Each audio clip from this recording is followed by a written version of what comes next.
Hello, and welcome to this third part of the series called The Fear of the Lord is His Treasure. Firstly, I just want to recap some of what I said in the last episode. Firstly, the fear of God does not mean we should be afraid of Him. The fear of God is for all time, including today. It is not a natural or demonic fear. It is not the fear of man or religious fear, and nor is it the fear of death. So now I want to delve into what the fear of God is. It is fear. Sometimes it's a very powerful physical fear.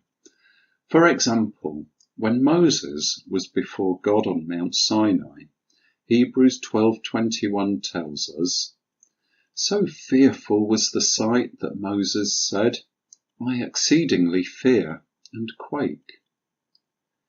This fear fell upon all the Israelites to such an extent that they almost forced Moses to be their intercessor, that they would do whatever was commanded as long as God did not address them directly, something that they were absolutely terrified of. Now, when confronted with a powerful revelation of God's majesty and glory, Moses was exceedingly afraid and trembled. How many of us have experienced such a revelation of God? I do think that perhaps we could all usefully have such a revelation so as to help us develop a right relationship with God. Now, one of the statements I've heard about the fear of God is that it is an Old Testament thing. It's not relevant now. Well, let's look at Romans chapter 11 verses 20 to 21.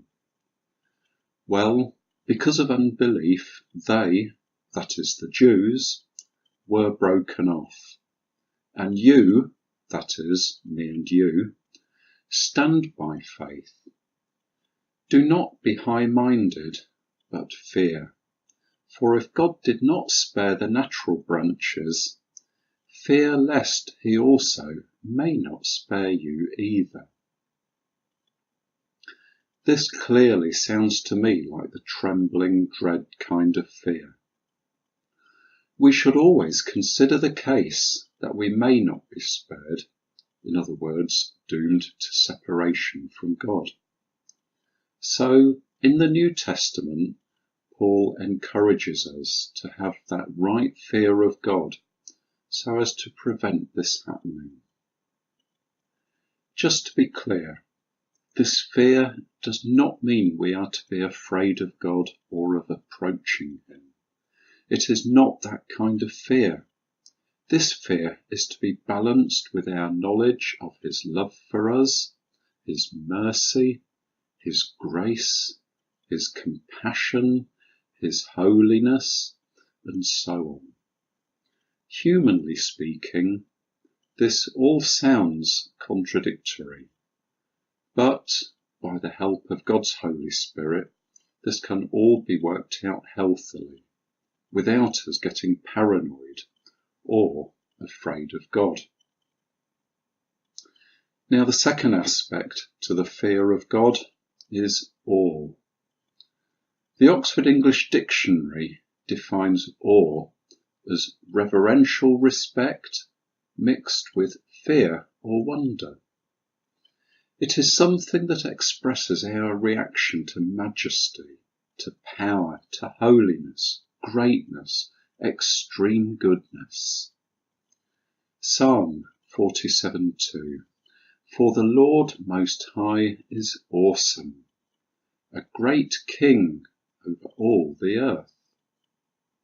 Now, the word awesome in this verse, in the Hebrew, it's the same word commonly translated elsewhere as fear. It's the context of its use that conveys the sense of awe rather than fear, which you will see if you read the rest of Psalm 47.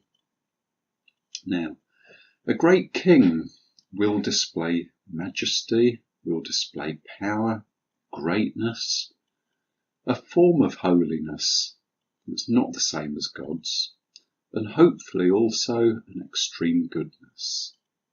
Hence, our reaction to such a character will be awe, and there would be no need for it to only be fear and dread.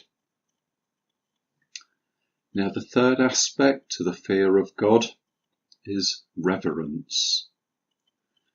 The Oxford English Dictionary defines reverence as deep respect.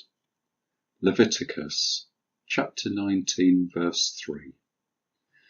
You shall each man revere his mother and his father, and keep my Sabbaths. I am the Lord your God.